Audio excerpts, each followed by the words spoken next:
Hello friends, welcome to star online academy. यह video आगामी विभिन्न परीक्षाओं जैसे यूपीएससी, पीसीएस, नेट, जेआरएफ के प्रारंभिक परीक्षाओं को ध्यान में रखकर बनाया जा रहा है, जिसमें सामान्य अध्ययन के अलग अलग खंडों का मॉडल प्रश्न तैयार किया गया है। तो दोस्तों, आज का हमारा टॉपिक है साइंस एंड टेक्नोलॉजी। इससे संबंधित कुछ मॉडल क्वेश्चंस मैं आप लोगों के सामने रख रहा हूं। आज का पहला क्वेश्चन है, बाजार में बिकने वाला एस्पार्टेम कृत्रिम मधुरक है।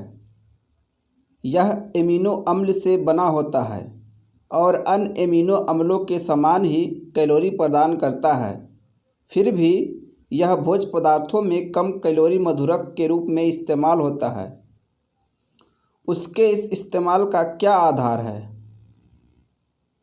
ए, एस्पार्टेम सामान्य चीनी जितना ही मीठा होता है, किंतु चीनी के विपरीत या मानव शरीर में आवश्यक एंजाइमों के अभाव के कारण शीघ्र ऑक्सीकृत नहीं हो पाता।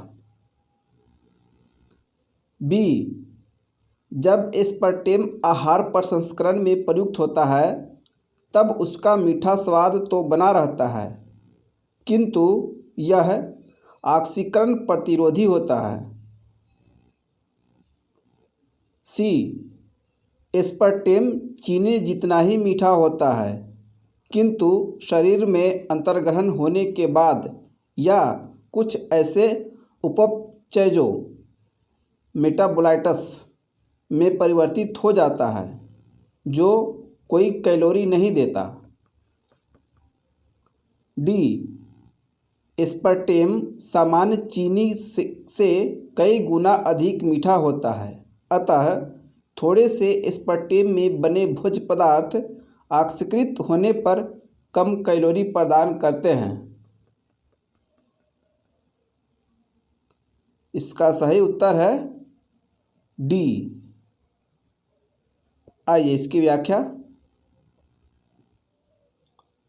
एस्पार्टेम एक कृत्रिम मधुरक है जो सुक्रोज या सामान्य चीनी की तुलना में लगभग 200 गुना अधिक मीठा होता है। यद्यपि एस्पार्टेम की प्रति ग्राम मात्रा शरीर द्वारा उपापचय क्रिया के पश्चात 4 किलो कैलोरी ऊर्जा उत्पन्न करती है, परंतु एस्पार्टेम की बहुत कम मात्रा ही मीठा स्वाद उत्पन्न के लिए पर्याप्त है, इसलिए उसका कैलोरी अंश नगण्य होता है। नेक्स्ट, निम्नलिखित द्रवों में कौन सा ऊष्मा का बहुत अच्छा चालक है? ए, पारा, बी, पानी, C, ether, D, benzene. Right answer A, पारा। आइए इसकी व्याख्या। धातुएं ऊष्मा की अच्छी चालक होती हैं। धातुएं अधिकांशतः ठोस होती हैं, परंतु पारा एक ऐसी धातु है जो साधारण ताप पर द्रव अवस्था में विद्यमान रहती है।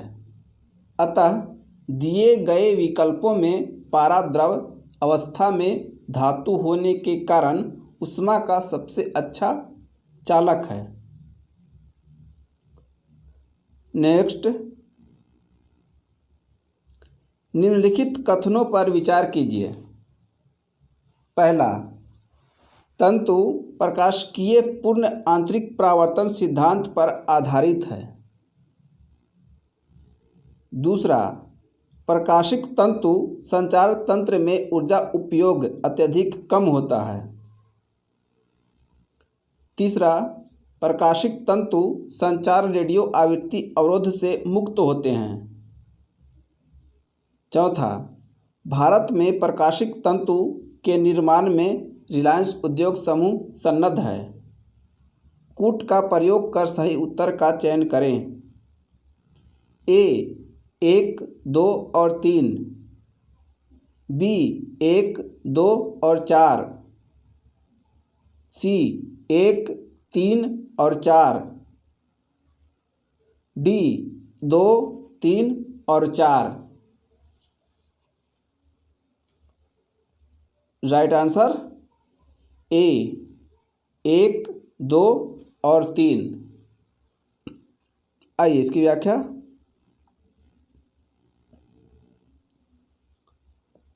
प्रकाश तंतु या ऑप्टिकल फाइबर सिलिका से बनी पतली बेलनाकार नलिकाएं होती हैं जो प्रकाश के पूर्ण आंतरिक परावर्तन सिद्धांत पर कार्य करती हैं। इनमें प्रकाश ऊर्जा का किसी प्रकार क्षय नहीं होता है। प्रकाशिक तंतु संचार तंत्र में ऊर्जा उपयोग अत्यधिक कम होता है। ये वैद्युत चुंबकीय अवरोध और रेडियो आवृत्ति अवरोध से मुक्त होते हैं। वर्ष 2000 में स्टारलाइन कंपनी समूह द्वारा भारत में प्रकाशिक तंतु का निर्माण प्रारंभ किया गया, न कि रिलायंस उद्योग समूह द्वारा। नेक्स्ट, फ्लैश मेमोरी के बारे में निम्नलिखित कथनों में से कौन सा सही नहीं है? ए, यह डिजिटल कैमरा, लैपटॉप आदि जैसी युक्तियों में सूचना संग्रह के लिए प्रयुक्त होता है। बी, यह विस्तृत तापप्रास -40 डिग्री सेल्सियस से +85 डिग्री सेल्सियस में कार्य कर सकता है। सी, यह सामान्य यांत्रिक डिस्क ड्राइव से अत्यधिक सस्ता है। डी, यह कम शक्ति का उपयोग करता है। Right answer C. आइए इसकी व्याख्या।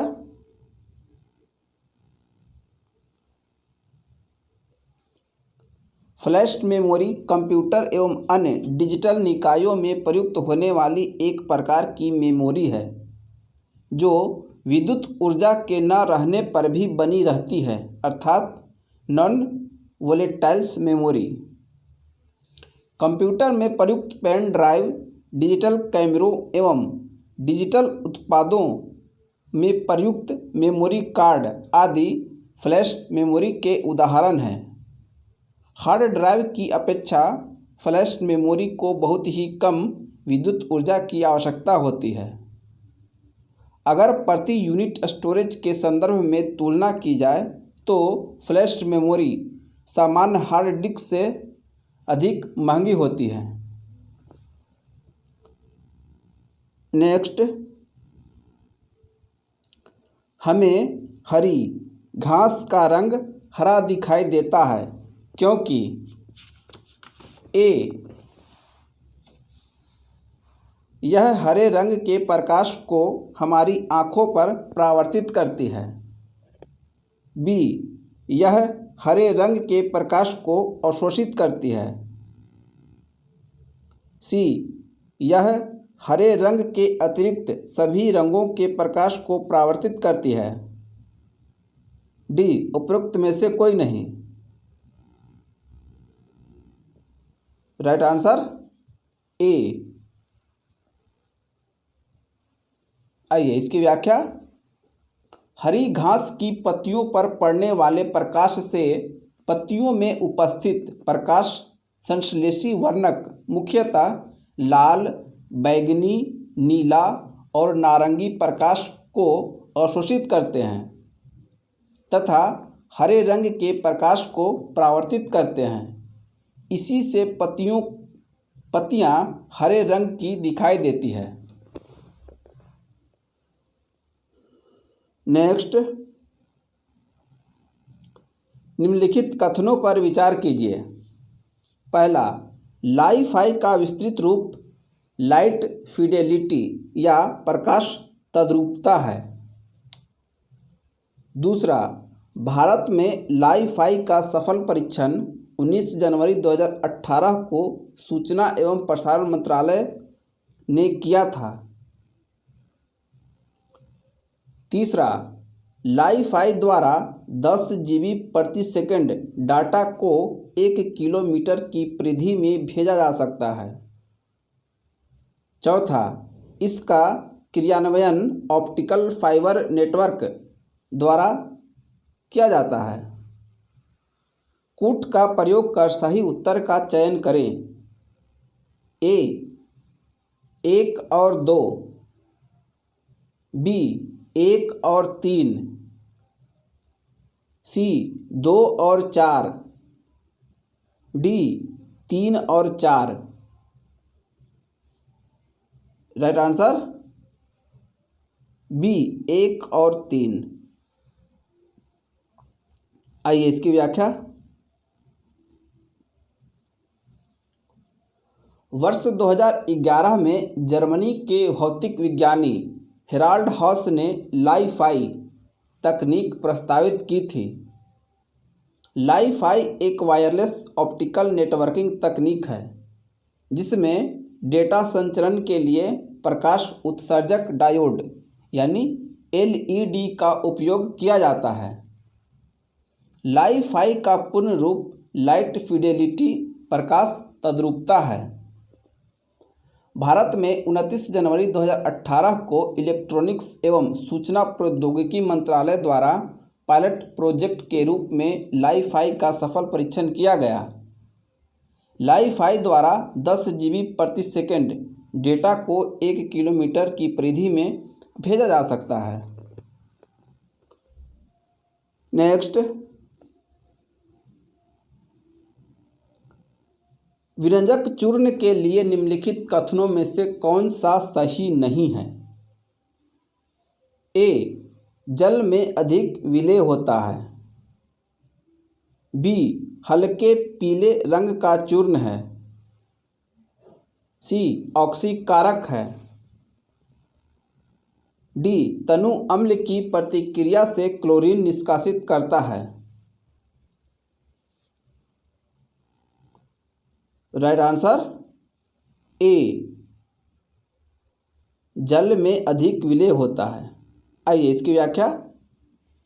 कैल्शियम हाइपोक्लोराइट या कैल्शियम ऑक्सीक्लोराइड एक अकार्बनिक यौगिक है। इसे विरंजक चूर्ण या ब्लीचिंग पाउडर कहते हैं। इसका रासायनिक सूत्र CaOCl है। यह एक हल्के पीले रंग का चूर्ण होता है तथा इससे क्लोरीन की तीव्र गंध निकलती रहती है। यह एक ऐसा रसायन है जो सामान्य तौर पर ऑक्सीकरण के माध्यम से रंगों का दाग धब्बों को हटाता है। यह जल में विलेय होता है परंतु अशुद्धियों की उपस्थिति के कारण एक स्वच्छ विलयन का निर्माण नहीं हो पाता। तनु अम्ल से इसकी अभिक्रिया निम्न प्रकार से होती है। CaOCl प्लस HCl क्या बनाता है? CaCl2 plus H2O plus Cl2। Next,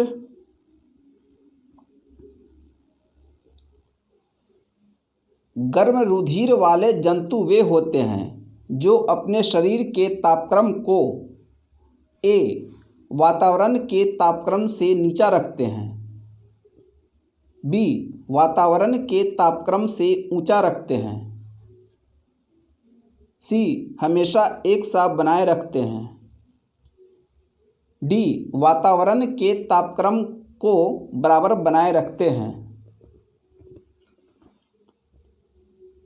right answer सी, हमेशा एक साथ बनाए रखते हैं।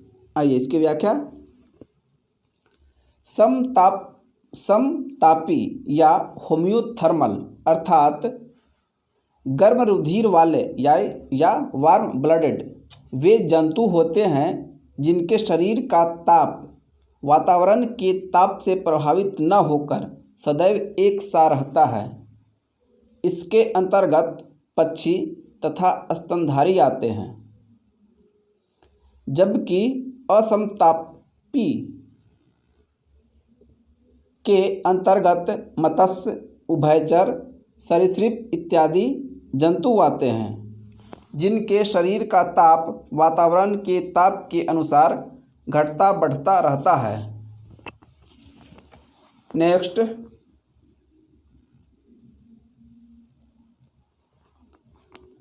जीवन चक्र की दृष्टि से पौधे का सबसे महत्वपूर्ण अंग है।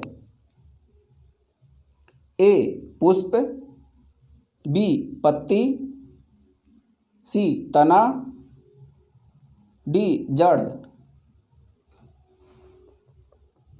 राइट आंसर ए पुष्प। आइए इसकी व्याख्या। जीवन चक्र की दृष्टि से पौधे का सबसे महत्वपूर्ण अंग पुष्प है।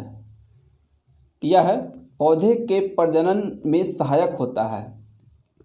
एक पुष्प में पुंकेसर और स्त्रीकेसर मिलकर प्रजनन भागों का निर्माण करते हैं। नेक्स्ट,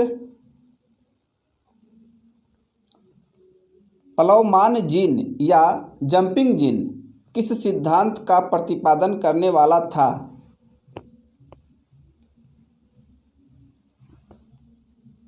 ए Gregor Johann Mendel, B Thomas Hunt Morgan, C Barbara McClintock, D Watson और Crick. Right answer C Barbara McClintock. आइए इसकी व्याख्या। प्लवमान जीन या जंपिंग जीन के सिद्धांत का प्रतिपादन बारबरा मैक्लिंटॉक थे, जिन्हें 1983 में इस विशेष अनुसंधान के लिए चिकित्सा विज्ञान के क्षेत्र में नोबेल पुरस्कार से सम्मानित किया गया था। इन्होंने मक्का के पौधे पर आनुवंशिकता का अध्ययन करते समय देखा कि कुछ आनुवंशिक तत्व एक गुणसूत्र में एक स्थान से दूसरे स्थान पर जाने में समर्थ हैं। अध्ययन के तौर पर इन्होंने देखा कि जंपिंग जीन्स द्वारा जो आनुवंशिक परिवर्तन होते हैं उससे मक्के के दाने पर कुछ धब्बे पड़ जाते हैं। नए प्रयोगों के आधार पर यह निष्कर्ष निकाला गया कि सभी कोशिकाओं में डीएनए के खंड होते हैं, जिन्हें ट्रांसपोजेबल तत्व या ट्रांसपोजेन कहते हैं, जिनका विकास की प्रक्रिया में महत्वपूर्ण योगदान है। नेक्स्ट, शल्य क्रिया में ऑर्थोप्लास्टी क्या है? ए ओपन हार्ट सर्जरी, बी गुर्दा प्रत्यारोपण, सी कूल्हे के जोड़ का प्रतिस्थापन यानी हिप जॉइंट रिप्लेसमेंट, डी रुधिर आधान ब्लड ट्रांसफ्यूजन। इसका सही उत्तर है सी कूल्हे के जोड़ का प्रतिस्थापन यानी हिप जॉइंट रिप्लेसमेंट। आइए इसकी व्याख्या। शल्य क्रिया में आर्थोप्लास्टी कूल्हे के जोड़ का प्रतिस्थापन है। आर्थोप्लास्टी का शाब्दिक अर्थ जोड़ के निर्माण से है। आर्थोप्लास्टी का उद्देश्य दर्द से छुटकारा दिलाना, चलने की क्षमता को ठीक करना तथा मांसपेशियों को शक्ति को सुधारना है। आर्थराइटिस या अन्य कारणों से निष्क्रिय हो चुके जोड़ों का प्रतिस्थापन या पुनर्संयोजन इस। नेक्स्ट, मानव के बाल एवं नख में निम्नलिखित में से कौन सा प्रोटीन विद्यमान है?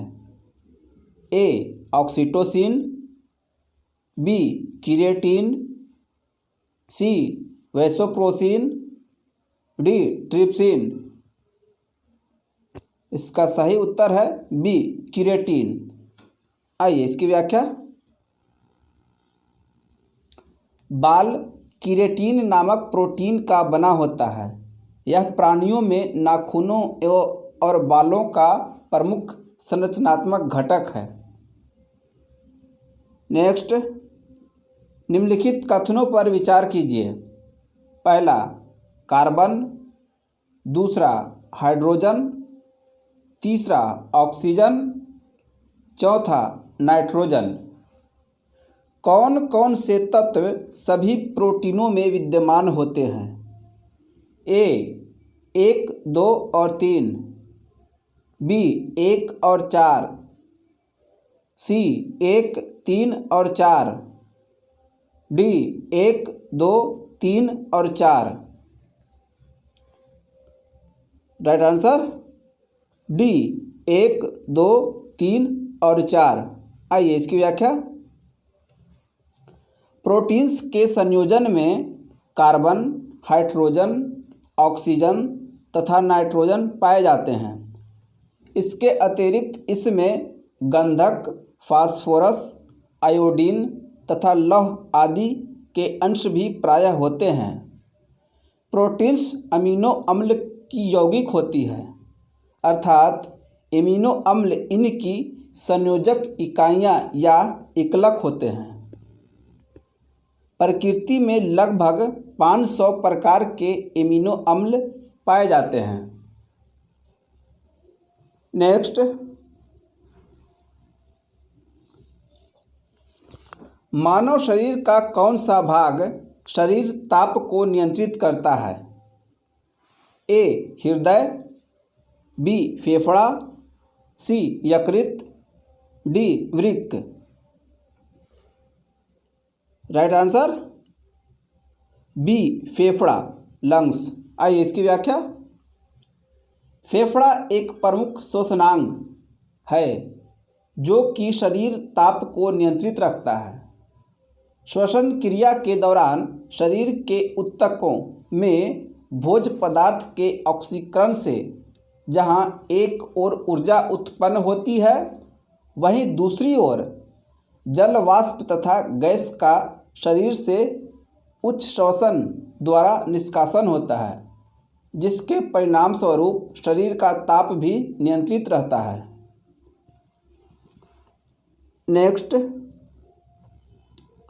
निम्नलिखित कथनों पर विचार कीजिए। पहला, जी मिचलाना। दूसरा, तेज पसीना आना। तीसरा, सिर दर्द। चौथा, सीने में तेज दर्द। हृदयघात के सटीक लक्षण कौन कौन से हैं? ए 2 और 3। बी 1, 2 और 3। सी 2, 3 और 4। डी 1, 2 और 4।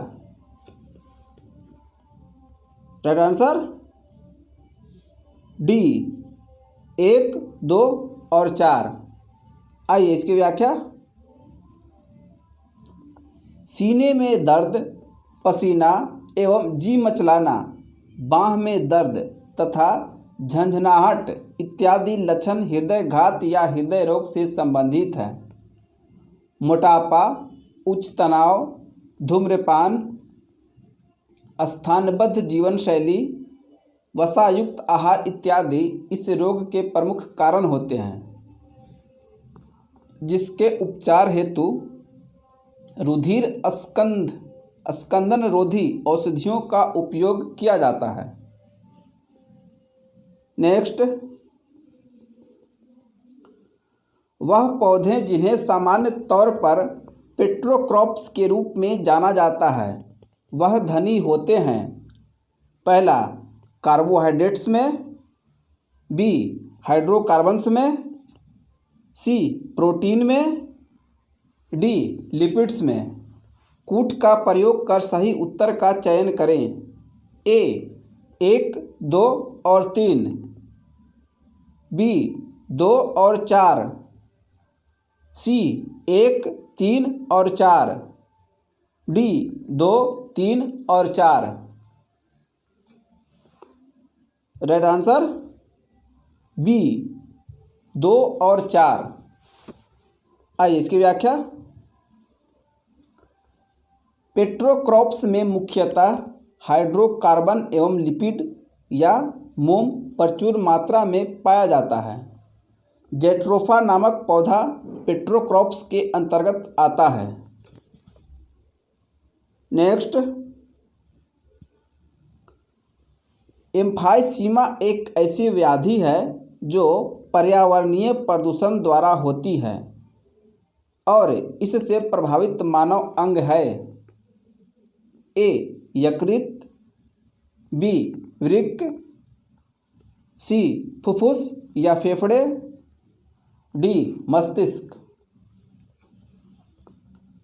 राइट आंसर सी फेफड़ा। आइए इसकी व्याख्या। एम्फाइसीमा एक प्रकार की क्रॉनिक प्रतिरोधी फुफ्फुसीय रोग है जिसमें मनुष्य का फेफड़ा प्रभावित होता है। नेक्स्ट, आणविक संरचना के बारे में निम्नलिखित में से कौन सा कथन सही है?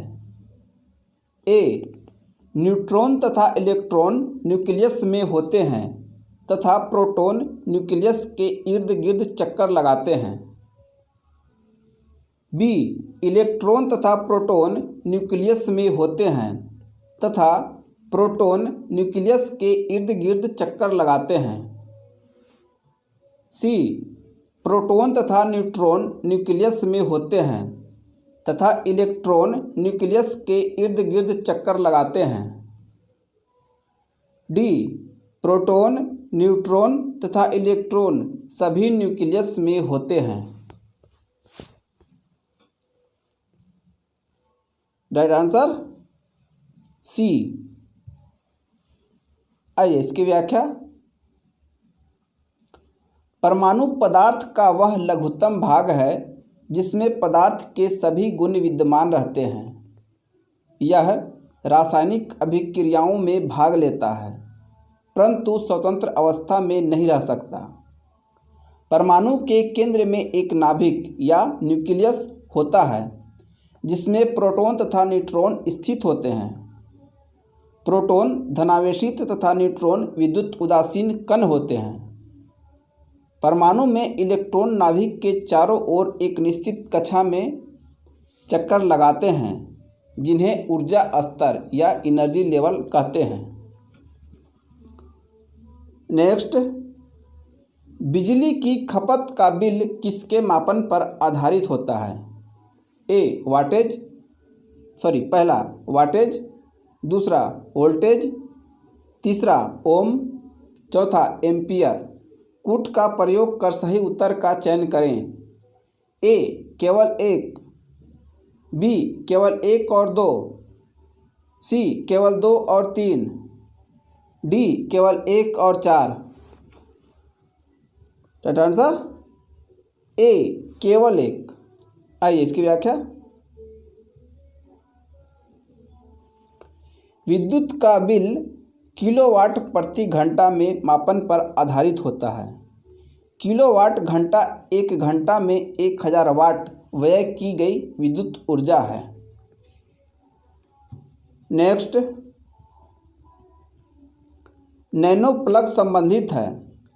ए एक छोटी बुलेट से, बी एक छोटे सुनने के यंत्र से, सी एक छोटे रॉकेट लॉन्चर से, डी एक छोटे इलेक्ट्रॉनिक डिवाइस से। राइट आंसर बी एक छोटे सुनने के यंत्र से। आइए इसकी व्याख्या। नैनो प्लग एक अत्यंत छोटा सुनने का यंत्र है। इसका आकार इतना छोटा है कि यह आसानी से नज़र भी नहीं आता। साथ ही उपयोगकर्ता की सुनने की क्षमता और आवश्यकता के अनुरूप इसे कंप्यूटर सॉफ्टवेयर के जरिए प्रोग्राम किया जा सकता है।